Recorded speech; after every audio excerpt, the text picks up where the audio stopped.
2004 $11,000 dollarga Honda Fit. Bugun 8-yanvar, like-da bosib qolasiz. Bosgis kelmasa ham bosib qolasiz. Meni so'kish yo'q. Ammo meni so'kkanlar qiyomatga qo'ydim. Keling. Mana pauza qilasiz videoda. Mana shu Fitga hashlangan pul. Mana 0.44 Fit deyapti. O'sha hisobda 332,000 so'm rasxod qilingan. Nimaki ish qilish kerak bo'lsa, hamma yo'q qilingan. 29,000 probeglik korobka, 29,000 probeglik Fit motor, ikkovi привозной bosilgan. Mashina absolyutni qand qilingan, hattoki stoplari, kepkalari hamma yo'q, vlojeniyani tiqqan.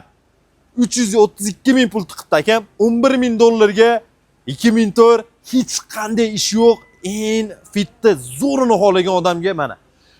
Обмен yo'llari bor, G30 BMWga va Camry gibrid koreyskiga обмен yo'llari bor. Doplata qiladi, narxini kelishaverasiz. Belli jemchug stikerlari qilingan, Twix diskalar jabralarda va ichlarini ko'rib o'tamiz. Qora salonda nakitkali chexollarni solgan, dahshat qilib yasagan. Bu stikerlari ham turibdi.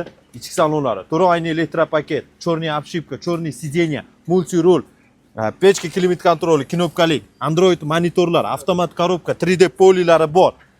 Wow, mashina dahshat. $11,000 dollar 2004 Honda Fit 1.5 29,000 probeglik привозной motorda zo'ri bosilibdi. Narxini kelishasiz. Camry'si bor, gibrid koreyskisi borlar, G30'si borlar, aloqaga chiqasizlar. Meni so'kkanlar, yaxshi o'rlar, men emas, egasi shu narxda aytdi, men qo'yib berdim. Men reklama ishim to'lqa. Avtoberaka podpiska bosasiz va avtoberakada qolinglar, like bosib qo'yasiz. Joningiz sog' bo'lsa, hammalarni yaxshi ko'raman.